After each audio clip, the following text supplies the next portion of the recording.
Hello everyone and welcome to this week's live stream. We're gathered here today for another sailing related stream, but this time it's to talk all about the reward space. Before I go into the full intro, let's at least say hello to our wonderful guests. We have Mod Elena. Hey Elena, how are you doing today? Hello. Yeah, I'm doing good. It's nice that it's not so hot anymore. Like I'm just kind of like enjoying it. It's the perfect temperature right now. Yeah, no, it's good.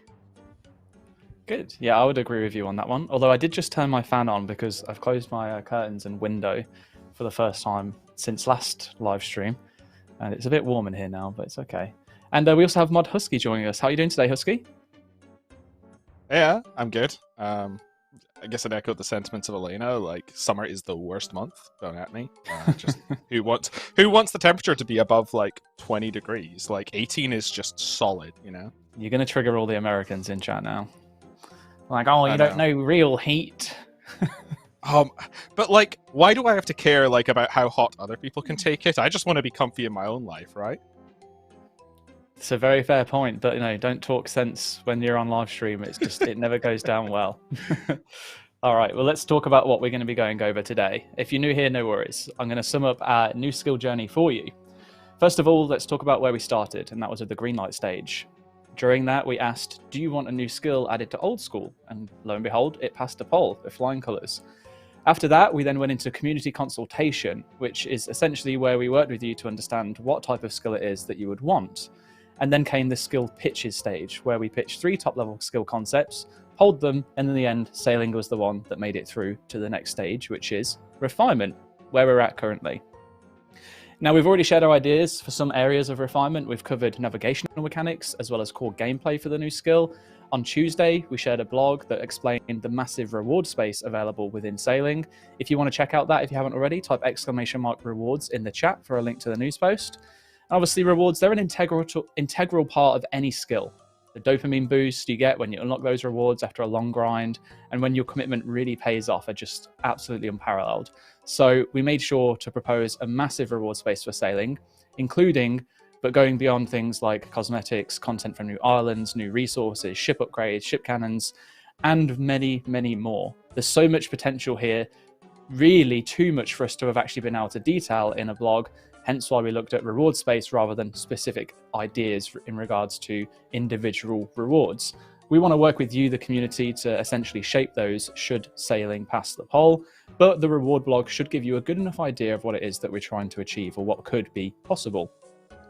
Now, let's kick off some announcements and then we'll go into the questions. And remember, today's stream is purely focused around sailing and the rewards blog. If you have any questions in relation to that, at OldSchoolRS in the chat, we'll try and get a hold of them and answer them if we can. We do already have a bunch of questions, though, that we've gathered across socials when we put the blog out, but I'll have a scroll through, and if I can find some good ones, I'll pull them through into the chat, into the stream, sorry. First of all, though, !game update.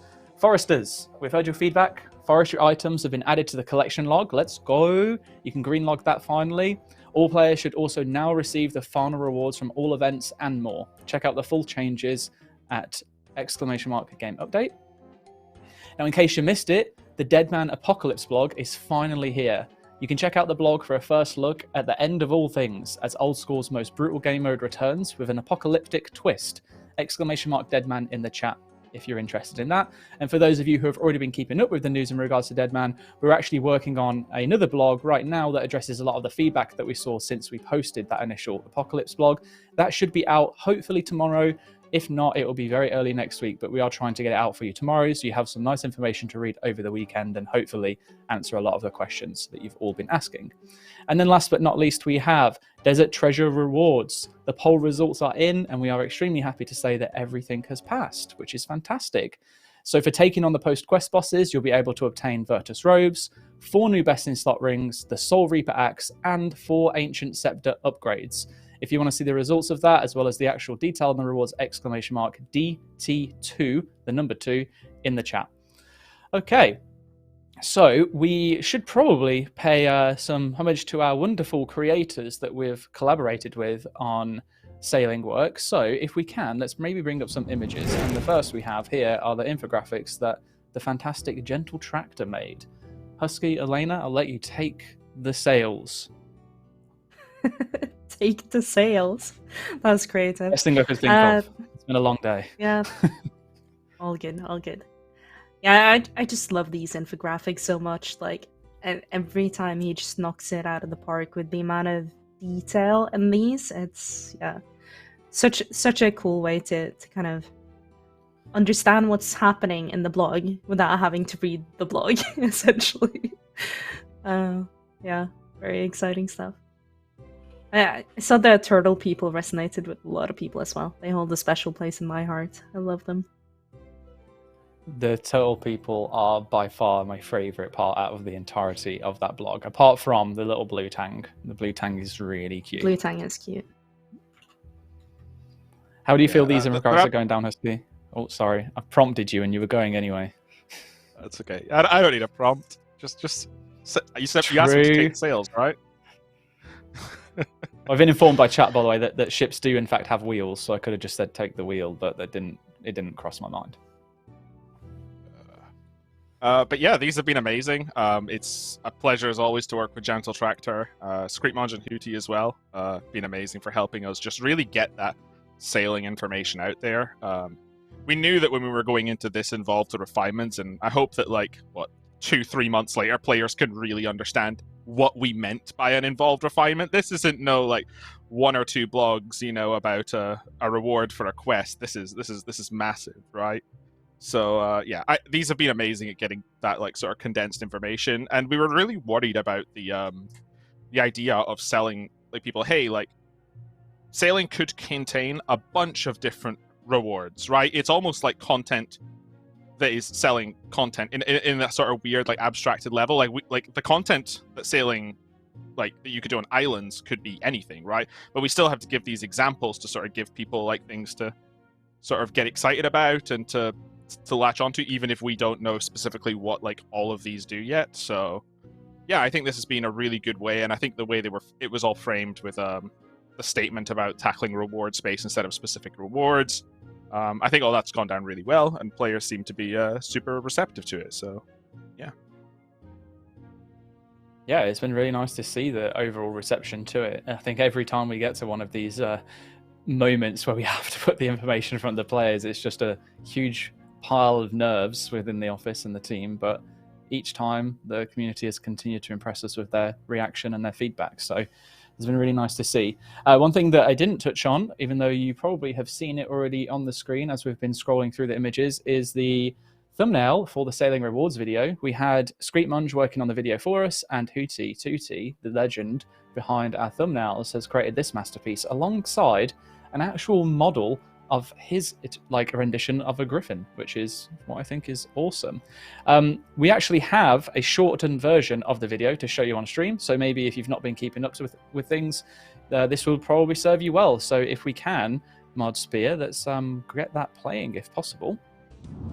Welcome to part 3 of the Sailing Developer Blog. I'm your host Gnome, and today you'll be diving into the rewards from the sailing skill. Let's start with points of interest, which include any feature accessible by sea, from whirling maelstroms to new volcanic islands. An example is the Great Conch, a hidden island inhabited by turtle folk, where you'll find new resources like rosewood trees, a new slayer monster, and a new engaging fletching technique. Activity-specific rewards depend on the sailing activity you're doing, like GP and exotic resources from port tasks, new monster drops from naval combat, or coral from coral farming. New resources include gems like agate, garnet, and aquamarine for new jewelry, haddock, blue tang, and sunfish as hunter bait and as cookable food, and elkhorn, pillar, and umbral coral for new potions, ammunition, and armor. Wood types like larch, cedar, and rosewood to upgrade your mast and hull and build ship facilities. Hemp and cotton to craft better sails, lead and cobalt to build cannons and new smithable cannonballs. Teleport to ship, teleport ship to me, and ship in a bottle. If you still have questions, go check out the full blog in the description. Join us next time in part 4, where we discuss how sailing will fit into the world of Gielinor.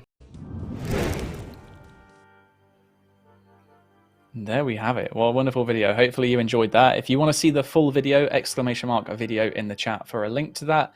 And lastly, in terms of thanking, I just want to give a huge shout out to everyone who has participated in the New Skill Discord. It's been absolutely amazing to be able to go on this journey alongside you. We've been really trying to utilize Discord more going forward. We see it as a really valuable tool for us to engage with players.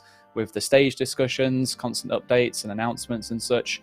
Obviously, we also then look to post those out on the rest of the platforms in case you're not really into Discord. But if you haven't already, do check out the New Skill Discord as well. Maybe we can get some links for that in the chat shortly. Husky, you said you saw something prop up in chat that you wanted to quickly mention. I'll let you take that before we go into the questions. I saw a lot of people saying that's not a griffin, that's a seagull, and I thought that was quite funny because it's actually kind of where we were going with it. We were thinking about like, okay, we've got this turtle island, you know, we want a slayer creature to fight. Like, let's look at some, you know, creatures from mythology, maybe things that haven't been used in the game yet. And I was like, well, griffins are kind of like, you know, birds preying on turtles makes sense. And then when we had that talk with Concept, it was like, cool, well, which direction do we want to go with griffins, right? Because it's a very done thing. Do we want to go like maybe a more monstrous type of griffin, more of like a different spin on it? And I think someone in the meeting suggested, like, what about like a seagull, like sort of combination with griffin? We're going to the sea after all. We saw some of these mock-ups and it was like, yeah, actually looks kind of cool. And there's some interesting tidbits coming in the next bit with lore and integration, where we talk a little bit more about like the interactions between them and the turtle tribe, as one of the talking points in that blog, where it might make more sense that when you see how they're specifically sort of preying on the turtles, it maybe makes sense that they're maybe not as capable as a regular griffin you might experience. To leave it at that. But yeah, just some cool stuff. I just thought it was a really fun take on it, because normally I think they're normally half lion, half eagle or something like that. So this time it's like half seagull instead of eagle. I love it. I think it's perfect for old school. I also like that it is tying away from griffin, because I think as someone said in chat there, griffins are known to be more like sort of respected, you know, like revered creatures, and this isn't like moving away from that, but still keeping the idea of the hybrid creature. Yeah, I don't know, just random cool ideas. Look out for your chips. This thing might be more than a match for you to take out your chips. I want to see a turtle gull next. It's got to be half turtle, half seagull. That would be great. No, that's why you don't let me design content, I know. Okay, let's go into some questions. We've got a whole bunch. I think some of these may be a little bit too early for us to answer, but we'll go our best guess anyway, or best go, I should say. First question that comes in. What would be an idea for the sailing skillcape perk? That's a good question. Yeah, it could be. Teleport to the Great Conch, maybe. Or just teleport to your ship. Teleport ship to you. I know we talked about those as spells, but could work differently. We also talked about stuff like impacts to your ship, right? Like we have Mako sail that always makes it seem like you're with the wind, like you always get that speed buff. Maybe that could be an alternate way of getting that effect, or some other like quality of life thing applied to your ship, I suppose. Maybe you luff less often. Skillcape perks definitely aren't consistent with that. Some of them are straight gameplay buffs, right? You know, you've got the Herbler one that I think gives you, it allows you to use like grimy herbs when making potions. Like, cool, like that's an entire step I don't have to do, right? And that affects my gameplay. Then you've got others that are just teleport to guild is like a good standard one. I think the agility one also makes it so you can't fail obstacles, so that's directly gameplay. They're definitely not consistent. I don't think they need to be either. Like, if we did ever have a sailing guild somewhere out at sea the players had to find, maybe it makes sense to teleport to there. I don't know. Just let us know your cool ideas. But it probably depends on it's probably a very later thing that we decide if the skill is locked in and we're like later on in like sort of development, we've got a skill kit. Well, cool. What cool perk? We'll probably even just like shoot it around the team for being like, hey, you've all play-tested sailing. What perk should we add to this thing? I'm definitely voting in the option to transmog into a turtle. I'm going full on with the turtle mode now. I want turtle power. Okay. Next question. Will sailing include a skilling pet in its rewards? Probably. Probably. Maybe. Do you want one? If so, yeah, let's add it. Pet turtle? I think it also depends how it comes from, right? Sure. Is it every time you get sailing XP drop, you get a pet, kind of like a gathering skill thing, or is it tied to an activity at sea? Because we definitely have pets that are tied to a specific activity and others that are tied to the entire skill. I could see options for either or both with this update. I don't know. Cool. Chat seems to like the idea of either a boat, an anchor, a seagull, a turtle, or a crab. So, turtle For was the in there. anchor, is it just like on a chain that you're like dragging behind you, or like Can you how would an imagine? anchor move No. on its own? Oh, hold on. You go to interact with the pet, and your character, the chat literally just says, like it's just ... and then you just go, "It was an anchor." I'm not really sure what I was expecting. Because it's I want a not talk crab to you. pet. I think that would Yeah. be cool. Only if it's the crab wielding a knife. Sorry, we got to bring violence into it. Small amount, just a little bit. If it's not a turtle. Okay. They shouldn't let me on these live streams when I'm a little bit tired. Okay. We have a question about the use of cannonballs. Would it be a separate cannonball to the one used by the Dwarven Multicannon? The question then states, I would prefer a different type of cannonball personally, which would get another item for the drop table of Slayer monsters or bosses. And then, So okay, I've noted a note in here. Shall I go over the other questions as well and get them all done in one? Yeah, like because I see that 4 and 5 are all here. I was probably going to answer as a 3 Okay. for 1. All right, so related questions to this then. The other is, smithing cannonballs from steel all the way up to rune is really interesting. Will these be usable with the Dwarf Multicannon? And then, what are you going to do to differentiate ship cannonballs from other cannonballs so it's not confusing for new players, as well as to make it not feel arbitrary that you can't use them in the multicannon? So yeah, I think these 3 questions like kind of state different viewpoints, right? The first person is saying, "Oh, I want a different cannonball," right? The second one is like, "Oh, this seems really cool. I could get stronger cannonballs. Can I use these stronger cannonballs in my Dwarf Multicannon?" Maybe suggesting that they want to be able to do that. And then the other person is like, "Oh, well, we need to differentiate, but how are you going to differentiate it? Because it might feel strange if you do differentiate it, right?" Generally speaking, we've talked about this a lot. We would like them to be separate, just for the sake of like the Dwarf Multicannon probably doesn't need to be stronger, right? As a flat, the thing is already incredibly powerful for what it does. It can be explained quite easily in the game by the fact that you got a cannon mold to make those cannonballs. For the Dwarf Multicannon specifically, maybe you make these with a different mold, and they're like either a larger cannonball or a smaller cannonball or something. It could be interesting if it was like a larger cannonball that was like you make them faster, but like it's only 1 per bar sort of thing, or multiple bars per cannonball or some other thing. But yeah, we're definitely feeling in the team that we want to separate them and that we have the tools to sort of explain it in the lore. Cool. All right, makes sense. I don't think it would be all that confusing to have different cannons, like cannonballs, sorry, one for your ship cannon and the other for the Dwarven Multicannon. That's no real difference I don't see from having arrows and bolts or javelins. It's just you can't fit a small cannonball in a big cannon, and you can't fit a small cannonball in a big cannon. Did I say the same thing twice? Probably. Anyway, we got through 3 questions. Maybe we'll have time for chat questions. Sorry, Husky, go on. Thing is, it doesn't even even though our concerns are to not power creep the Dwarf Multicannon, that doesn't mean that there is a specific cannon facility, just a single one out of like the plethora that could take like a Dwarven style cannon that takes the old one, right? And it's the only one that can use that. Like that's the thing about ship building and facilities, is that it is entirely open to having a certain thing for a different need.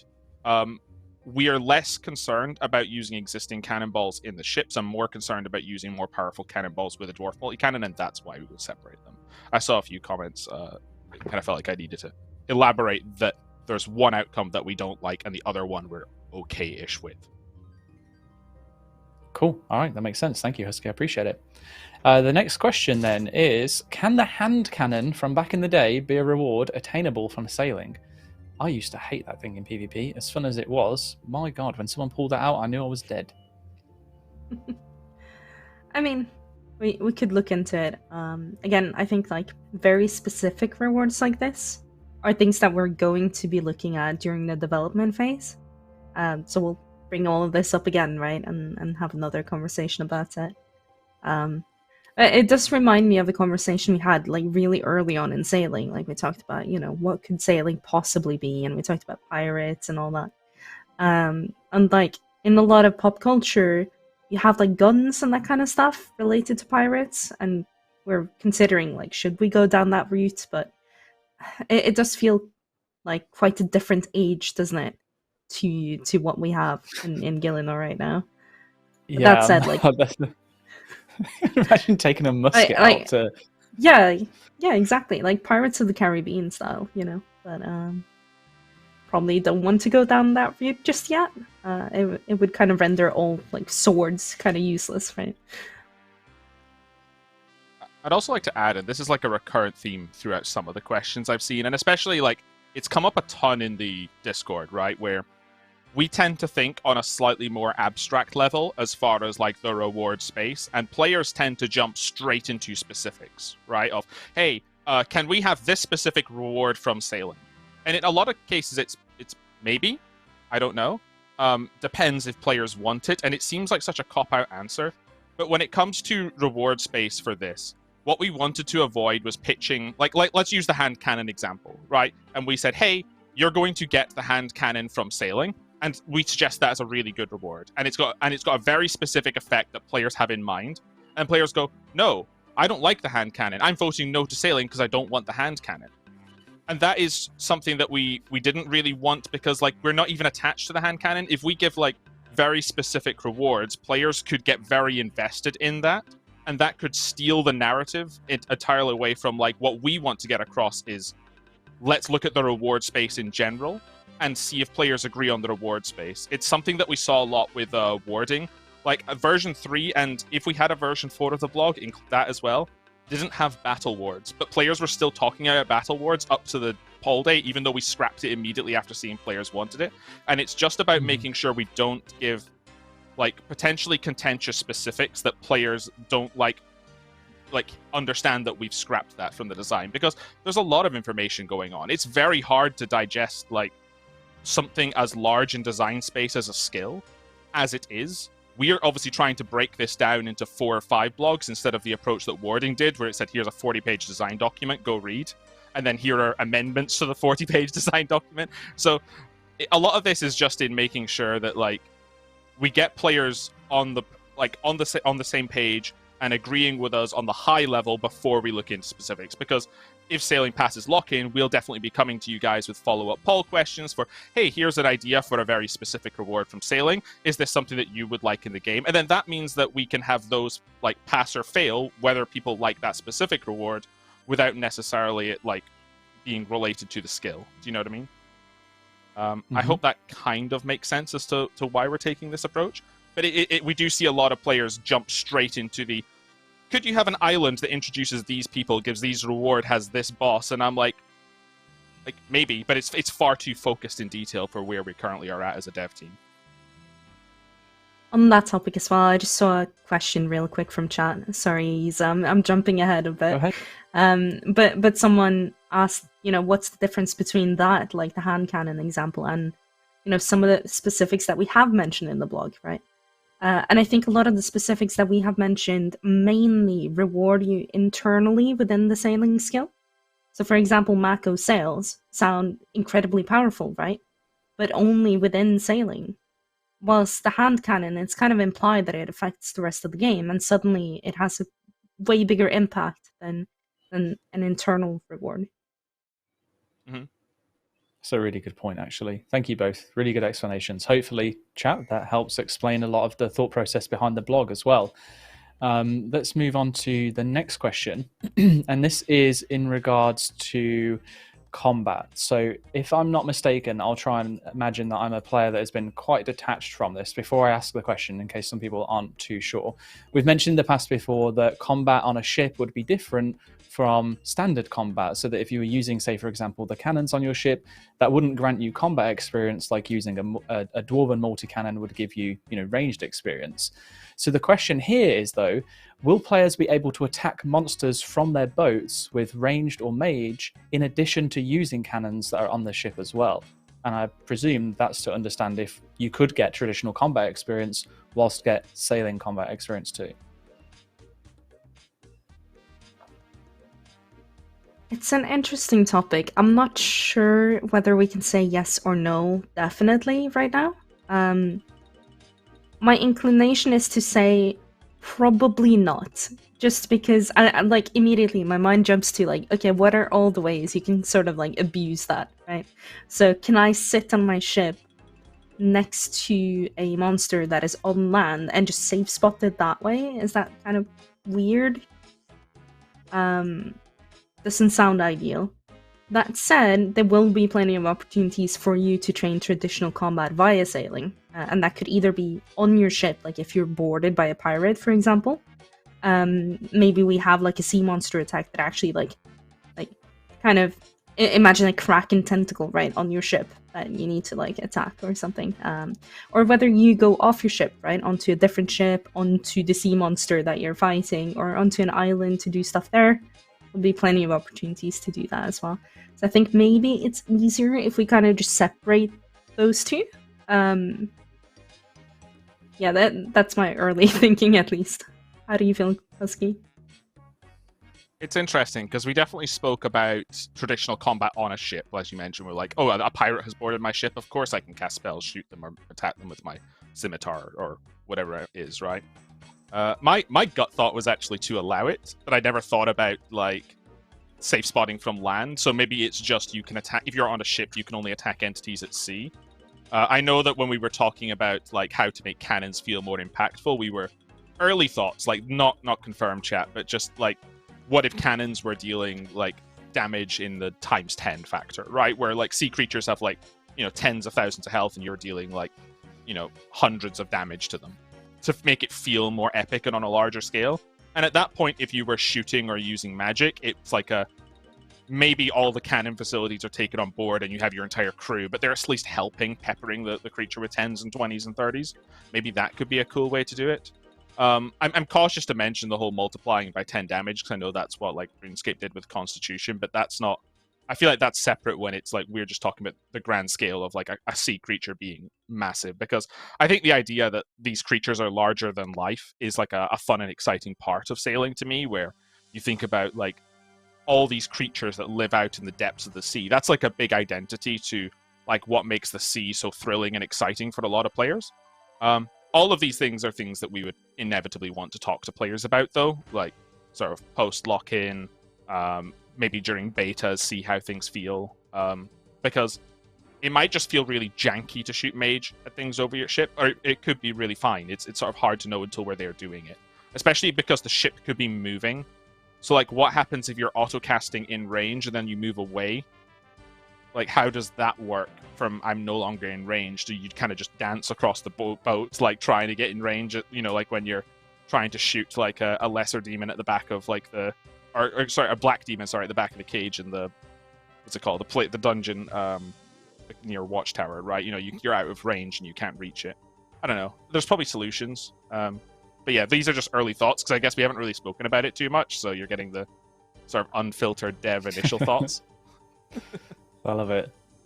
Cool. Well, thank you both. I appreciate it. I guess just a real quick summary, at least, of the first part. I won't try and summarize Husky's comment around what combat scaling could look like if it was to ever be a thing. Remember, that's an if, not a when.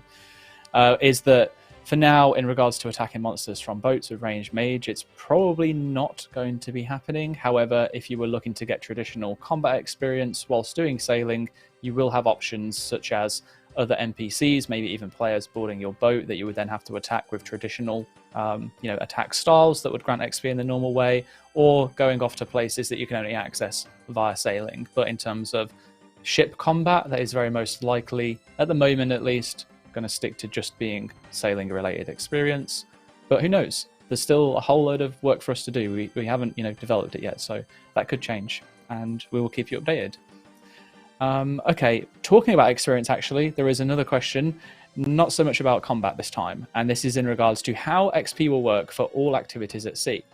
If we're doing trawler fishing, but there's only one trawler net facility, does only the one player using that facility get fishing experience, or is all XP shared equally with everyone who is on board?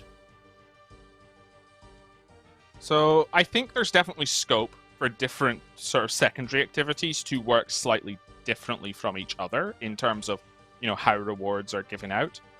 But generally speaking, I would be against players getting sort of free XP for doing nothing, right? If you're just on the ship, but someone else is sort of doing the fishing, should you get the XP? I think the sort of gray area argument is someone had to be moving the ship, right? I think with this specific facility, we were talking about dropping the net and then following it. So it's like, where is the actual fishing XP drop coming in from? But I guess just like let's talk theoretically. There's a facility that someone's operating, and that is giving them XP because that's how we're defining the sailing core gameplay loop. To me, it would make sense that if you wanted multiple players to do that, you would need to build multiple of those facilities, and they would all take one each, or maybe we open up facilities to multiple people can use them at once in some cases like this. But yeah, I generally just wouldn't want people to just get XP by just standing on the boat and doing nothing. That would be definitely something I would be against doing. Cool. Thank you. I appreciate it. All right. Next question. If we're hunting Slayer monsters at sea, does everyone... Oh, okay. Hold on. This is similar. Maybe not so similar. I'll start again. If we're hunting Slayer monsters at sea, does everyone on the boat get Slayer experience? Will some form of Slayer partnering come back? I imagine that would be similar to what Husky explained now, is that like we could look into ways that excuse me, where multiple people on the ship could participate in that, but if you're just stood on the ship, you shouldn't get contribution for it, Like, if you're helping, sure.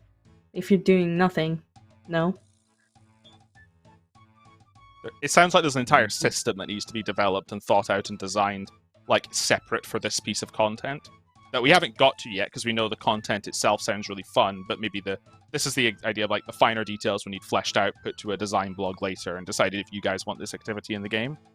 I definitely saw some concern that if we were offering sort of sea monster hunting, that if it's a combined sort of sailing, hunter, slayer activity, but it's giving slayer XP and it's grindable and it's not sort of on task, the fact that you weren't assigned it by a slayer master kind of breaks the slayer's core gameplay loop.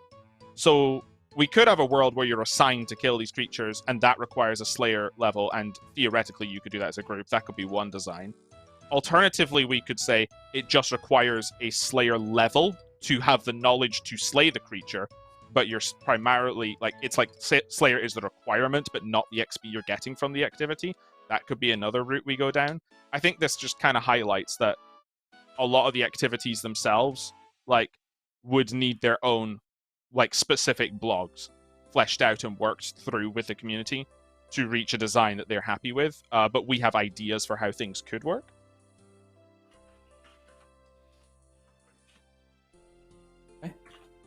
Fair enough. That makes complete sense, and definitely is something that we need to consider when it comes to the systems for it. But that's the beauty of this project, right? Is that we get to do all of this fantastic work to begin with, and then start developing and continue keeping the players on board throughout that journey, and maybe making those decisions together. Okay, this is similar to Slayer. We're following on from Slayer, I should say. And again, maybe a bit too early, but I've personally found it really interesting to hear both of your thoughts on these, in the sense of if they were, not that this is going to be the case. And the question here is, will the bosses that come with this new skill have a Slayer requirement? And will those bosses be Slayer task only, like Kraken, for instance? If we introduced a new Slayer boss, I'd expect a Slayer boss to have a Slayer requirement and to be Slayer task only. This question doesn't read to me as sea monster hunting, for what it's worth. This reads to me as an expansion of Slayer content that exists out at sea, so I'd expect it to follow Slayer rules. But yeah, I'd imagine, like, there is certainly room in the reward space to introduce a new Slayer boss that you can only kill on task while at sea, if the players want it. I think there is also space to introduce bosses that aren't tied to Slayer as well. Like, it could just be one that's like plopped down on an island somewhere. You go fight him, you don't need anything other than, getting there. Absolutely. Yeah, I think we'd be missing a trick, to be honest, if there were bosses coming out of sailing and they all were Slayer only bosses. There has to be some variety, otherwise I mean, I wouldn't like it. I guess I'll just leave it at that. I Look, could have carried on, just but I'm because like, I'm your remembering. Slayer level. No, I've got good Slayer actually on both of my accounts. I've got like 88 on the Iron Man and 95 on the main, so I'm cozy. I can do the respectable. content, you know. But I'm just thinking it would be a bit. I don't know. I think it would be a bit boring, especially if you were locked into having to have a Slayer task for it just to be able to do content. I like being able to dip into bosses. Like imagine that there are 3 new bosses, and actually, well, you've got to get lucky and get a Slayer task for each one of them. Maybe one of them could be a Slayer one. The others can be generic. Someone in chat's completely right as well. Like sailing is the vessel to get to some things, pieces of content, right? And that's kind of what we've been iterating throughout this design process. Is that like once you reach that content, it doesn't necessarily have to be sailing content anymore, right? Like once you're on an island, you could be considered doing traditional content like a quest, like a gathering skill, like a production skill or a Slayer task or something, or a minigame. And those could be, cool, I needed to utilize my new skill in sailing to reach that content. And there was a journey involved in that process, such as, maybe having to build the ship to gain access to it, dealing with the things that crop up along the way and all this thing. But once you're there, that is not necessarily sailing content. It could be. I mean, there could be a sailing minigame you reach at sea, right? But it's neither. It's not set in stone that it needs to be either way, right? It would be very tailored to, here's a piece of content that we'd like to be at sea, and here are the details. It's either sailing content or it's not sailing content. And players would, vote as to whether they want that piece of content specifically. Awesome. Okay, next question. If a magical ship in a bottle is added, then can we get a display to place it within our player-owned houses?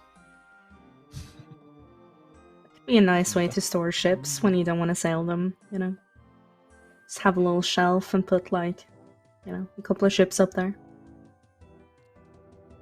For those who maybe didn't read it or joined after the video, the ship in a bottle was like the idea of saying, how could we make a ship storable in an inventory? And, people have seen like the ship in a bottle. I think media like Pirates of the Caribbean used it. It's definitely a trope that has existed with sea content generally. So the idea that you uncork your ship and it just like, cool, it was in an inventory slot, boom, now it's there and now I can sail on it, is like such a cool thematic way to just sort of have a ship represented by an inventory slot. And we talked about like cool ways, like what if a creature that you kill randomly drops like a ship in a bottle? And it's like the mystery of, cool, what level what ship is this? Like, maybe is it damaged, or do I need to repair it? Or maybe like you pickpocket a ship in a bottle from an NPC, and it's like, cool, what ship did I steal from this elf, right? Like these are just random ideas because we could have the ship as an inventory slot. Yeah, just cool ideas. Can I leave people on my ship just before I put it into the bottle and then be like a Pokemon master, No. but not Pokemon? With like your crewmates or other players. I mean, imagine capturing like, I don't know, someone at a top pager. We're like, well, my pet now. Just summon like Iron Higer and, let's go do some content. All right, like players I said, recruiting Neve onto their crew, and then like putting Neve on a ship in a bottle, and now they own Neve. I don't know. Well, we could look to, cater towards those that wanted taming. Throw a few NPCs or pets on your ship and capture them in a bottle. Now you suddenly got a pet in your bag that you can take wherever you want. Okay, sorry, I'll stop. Is that how you get the ship out again? You just like throw it and break the bottle. Like, you just like, go Oak Battleship. I choose you. I choose you. Yeah. Okay. There is another question about ships in a bottle.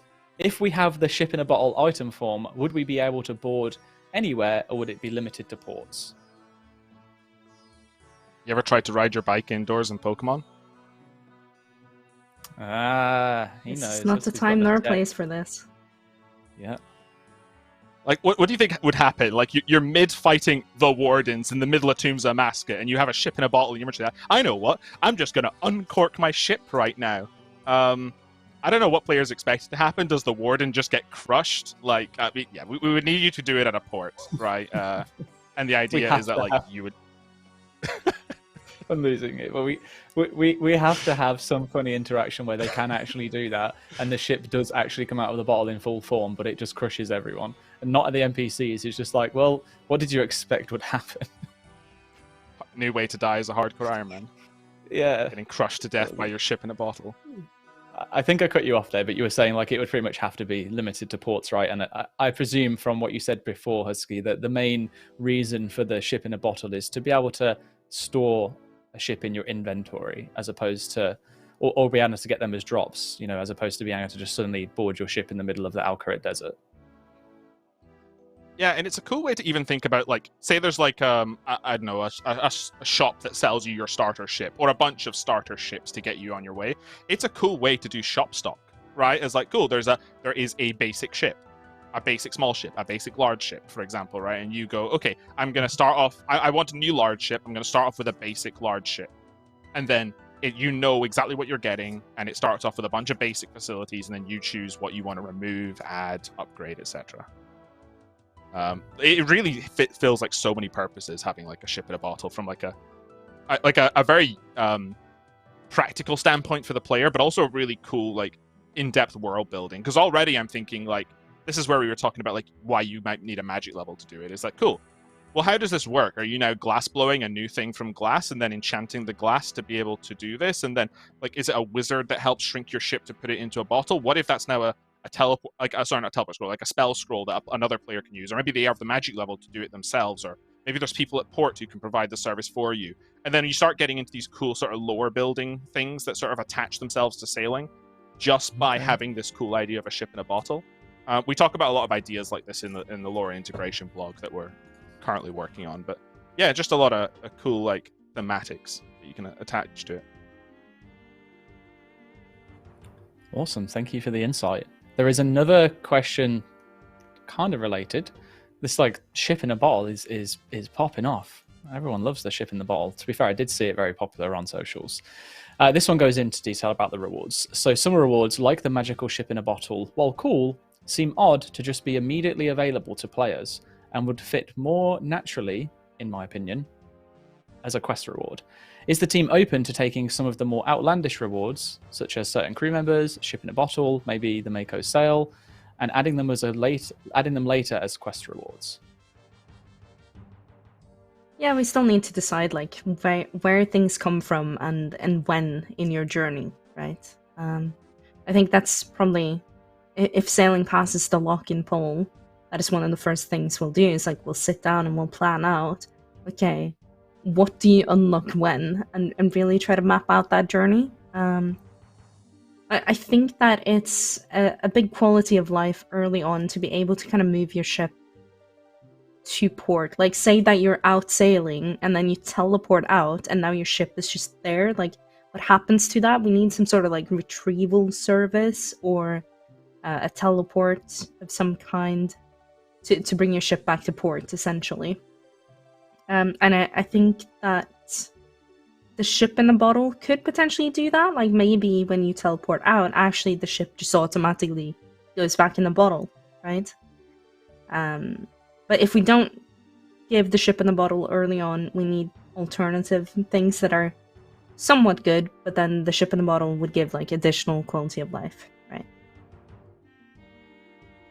Yeah, and the idea that you have this like network of like all these problems that you experience early on, or maybe slight inconveniences that become solved over time, that's just gameplay, right? That's the fundamental unraveling of the web of interconnected content and getting rewards from things, right?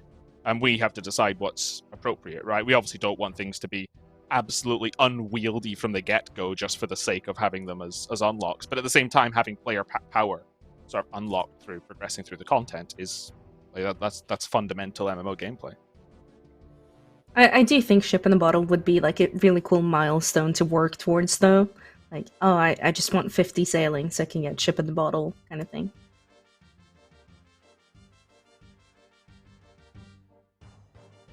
Fair. Okay.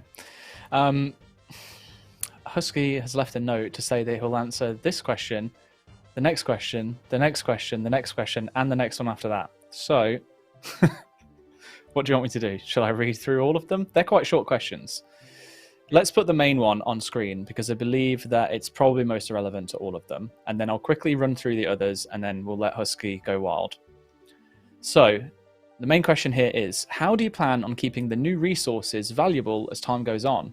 It's not uncommon for supply/crafting items to crash in price over time. Is there a plan to avoid this problem and maintain this space in sailing for profitable gathering? And then the follow-on questions are, will the new minerals, which are minerals/gems, be craftable into necklaces, amulets, and bracelets to remain consistent with existing gems in the game? And then besides teleportation, what are the intended uses for the new jewelry? And then if new resources pass, will they stay skilling exclusive, or will they be added to PVM and such, making skilling irrelevant yet again? And then lastly, does the profitability focus rather than experience focus mean that Ironman players will benefit less from rewards? If not, can you explain? Cool. So, like, I read all of these in a row. Like, obviously, they've been sort of collected by a thread of discussion from the rewards blog, and they're all kind of talking about the same thing. So I thought it would just be easier to generally address them for what are our design philosophy, ideas, and just sort of all at once to kind of answer them in a nutshell. So, basically, like, resources are valuable because players have a reason to consume them for something. And for a lot of things in the game, that is simply XP, right? It is the biggest reason for a thing to be valuable. You look at things like herbs for potions that are useless, are worth way more, but the potion price is rubbish, right? Because the value was in converting something valuable into something not valuable. The XP was the thing that the player gained, right? It's a whole GP to XP thing for training skills. But that doesn't mean that, like, every resource is not valuable, right? You can simply look at, say, taking herb lore. Super restores remain quite valuable because they are sunk by the players. They're a commodity that the product is quite valuable. For the most part, when we were talking about new resources and introduced with gathering, we know that there's been a common thing that the community have sort of gone on about where, oh, I wish all these resources maintained value so that gathering can be profitable. Now, that's really hard to do with something, say, like, oh, suddenly can we make magic logs profitable? I don't think there's a world where we could ever get magic logs up to like 1k, 2k each, unless like we added a massive sync for them that was desirable for players to sync it, right? But one thing that we can do with new resources is that we know we can sort of limit how much they come in, how much are going out, make sure that we're not just creating dead content from them. And when it comes to gathering stuff, like you look at like things like I think like teak logs are a good example, right? Where teak logs or oak logs are things in construction tend to be more valuable, but players will just drop willow logs because the only use really is fire making and like 20 levels of fletching, right? And players will drop them because they're not valuable. So we're basically saying that our design philosophy is to really have a look at all the new resources and make sure that we're not just injecting a bunch of new resources with no reason for players to use them. And in terms of the XP side of it, what we could do is say, okay, they're valuable to train skills, but that's not going to hold up. Our desire is to make sure that everything that you're using, like the actual thing you're producing with these raw resources, is something that players are actively going to want to buy and use for their game. That is generally how we would look to keep things like this profitable.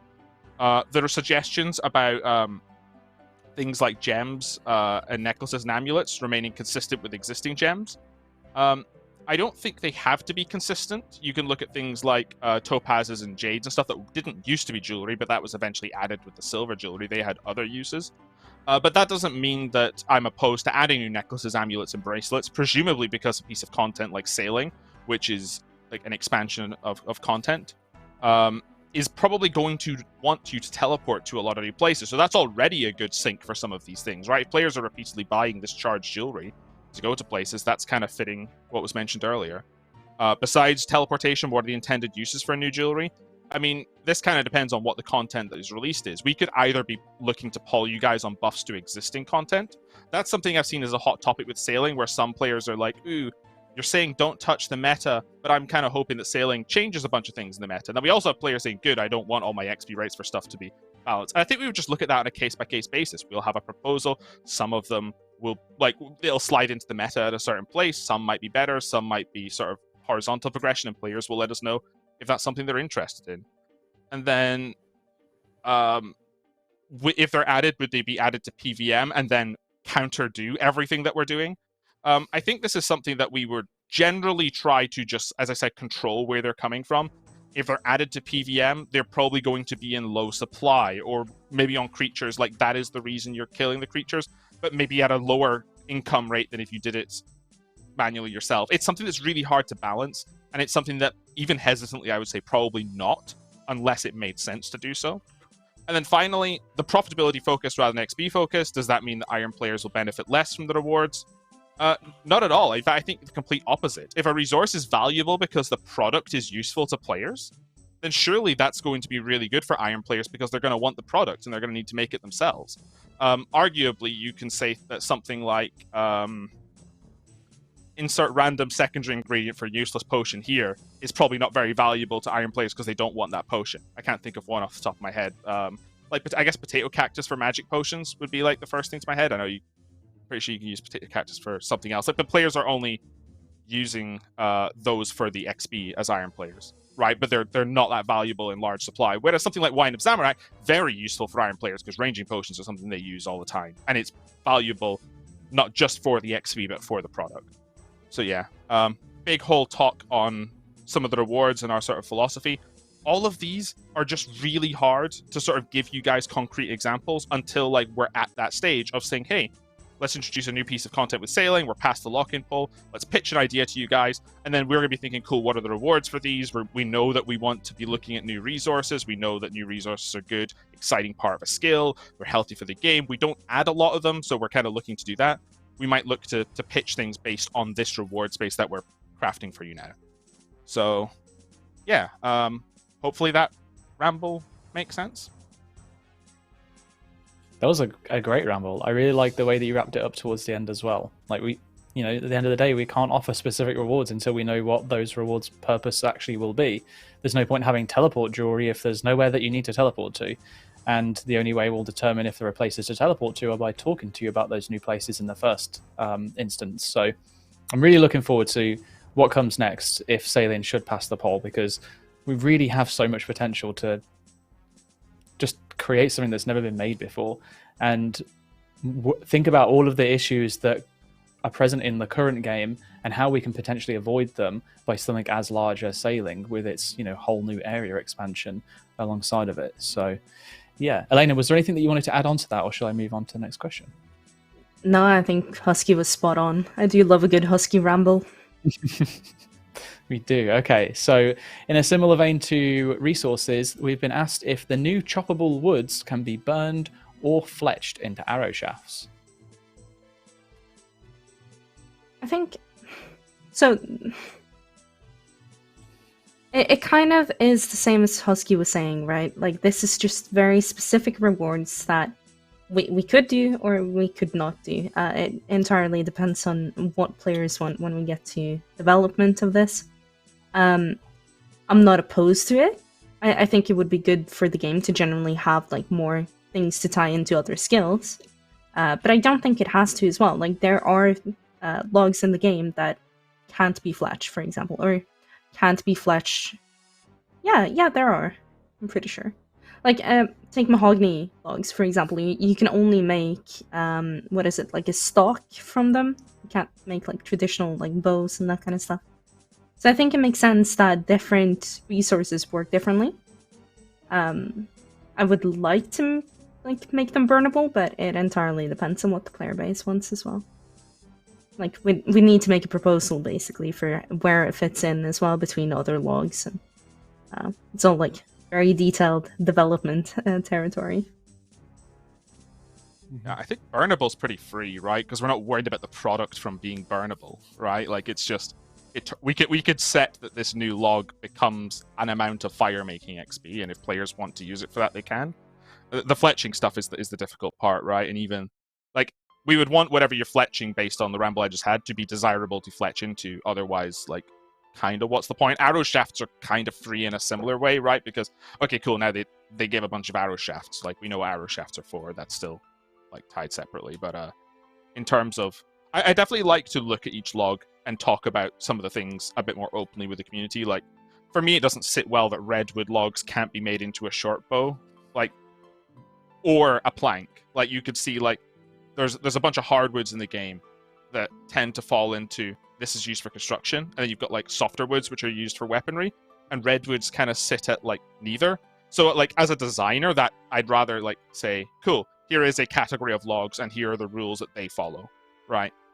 And I generally would prefer to be consistent, but sometimes as a developer, you have to break consistency for what is either better for the game or better gameplay and stuff. So it's hard to say we need to be consistent to the death of it. But like, I think you should have a good reason for not doing something outside of just, oh, like it would be nice, but we don't have time. I also I've never like been the a fan idea of that. tying it. I also like the idea of tying it to things that we don't traditionally do, like tying it to another skill in a new way, I suppose. So one thing we could do for fire making, for example, or for these new logs is, but if you could use fire making to light it on fire, but instead of just being like a fire making training method, it could be used to smoke some of the new fish that you can catch, for example, and then you can get smoked fish, and that's just a new way of cooking it, for example. Okay. A lot of discussion there. Do you know what I've just realised? It's 3 minutes until the end of the stream. How has time flown so quickly? We have so many good questions as well. So I think we might want to potentially look at doing a second stream just to go over rewards, because I'm personally really enjoying this, and hopefully those watching at home are enjoying the conversation as well. And there are genuinely a whole bunch of really good questions that have came through. I feel though that I don't want to overrun, so maybe if I ask one more question that we have here. There's one point that I saw brought up in the chat that I'd like to address, just because it's relevant to like the next steps and beyond. And then we can go over some fantastic content that's been created by our wonderful community members. So the next question that we have on here is, I'm going to skip across to 22, if that's okay, Spear, just so that you can see that one. Will there be a design space for unique crew members, where different crew members that you got as rewards from different content are more or less useful for different encounters? So long as all the available crew members feel unique and useful, I don't care much about how complex the crew system itself is. It's a good question.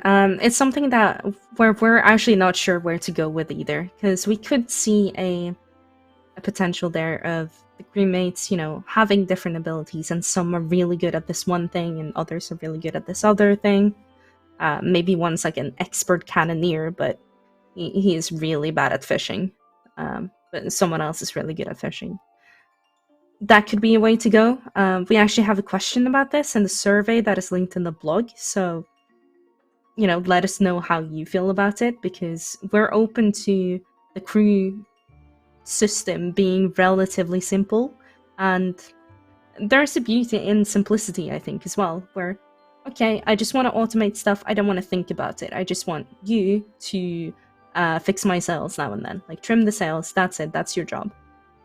Or it could be that you find it interesting to figure out who's the best person for this job, level them up as they go along, you know, because it makes sense that they would get better at shooting cannons the more they do it, right? So yeah, it's entirely up to you guys, the community, to let us know how you want it to work, really. Great, thanks for answering that one, Elena. And then the point that I wanted to just address was from Twitch chat, and they asked, how detailed will the polling be? And I'm going to give you a really crap answer, I apologize, but I wanted to at least address it. In our final blog of sailing, which,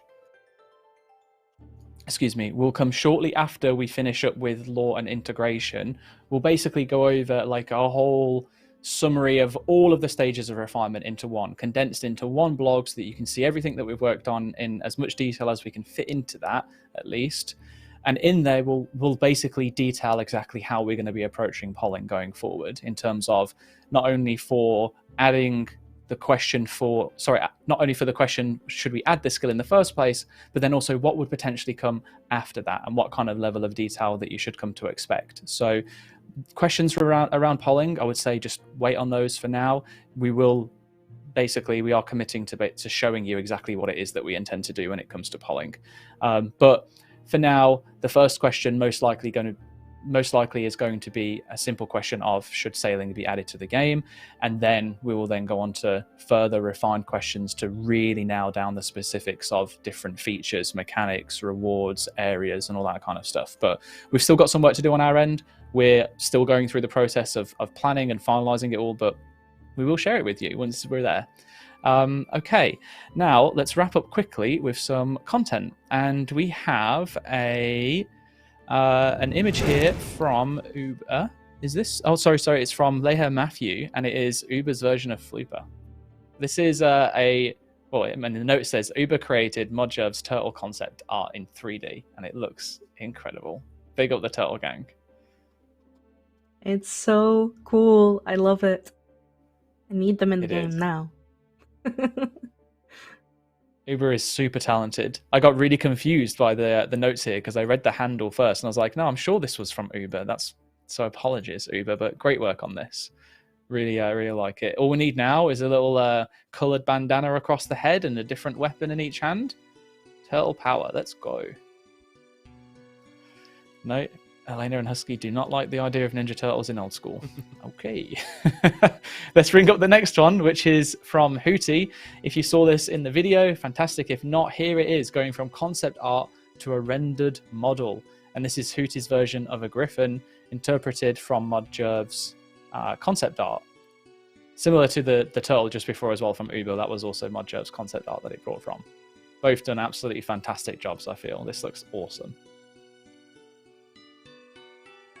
Absolutely amazing.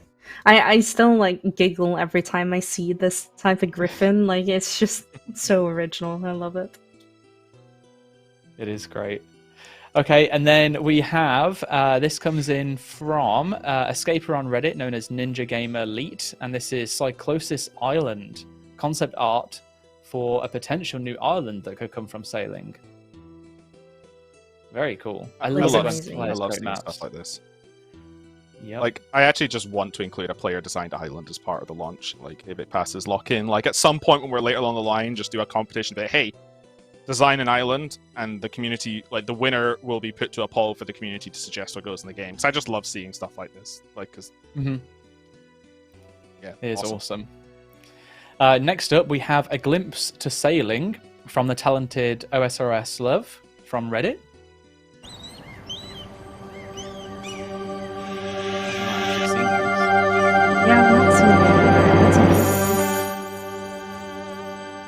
And there we have it. Looking out. Oh, it carries on. I thought it was done. Pondering the potential. Yeah.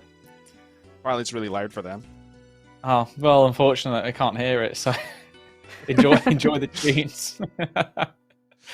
Okay, and then lastly, we have an image captioned, "Bank your items, I will hold them off," inspired by the Falador Massacre, and this came in from Vibrio Fishuri. Sorry if I butchered your name, but thank you so much for this amazing submission. You can just see the whip just in the edge of the screen, the shadow as well. Let's go. The arms as well, yeah. Yeah. It's a good sentiment, but this person is going to fall to Duriel, and these people are going to die. Yeah, I don't think they stand a chance. Well, an iconic moment. Okay, right. I'm just taking a deep breath, so you know what that means. It's time for me to go over the announcements once more before we wrap up. ! Game update. If you're interested in forestry, we've heard your feedback.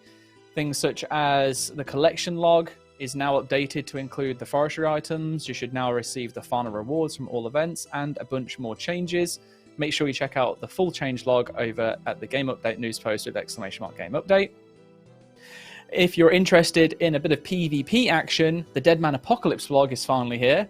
So check that out for a first look at the end of all things as Old School's most brutal game mode returns with an apocalyptic twist! Deadman for that.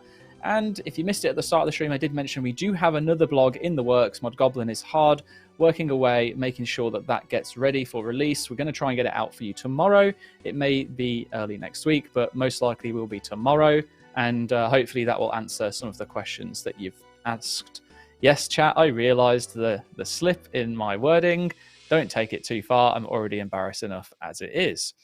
And then last announcement is DT2. Desert Treasure 2 reward poll results are in, and we are extremely happy to say that everything passed.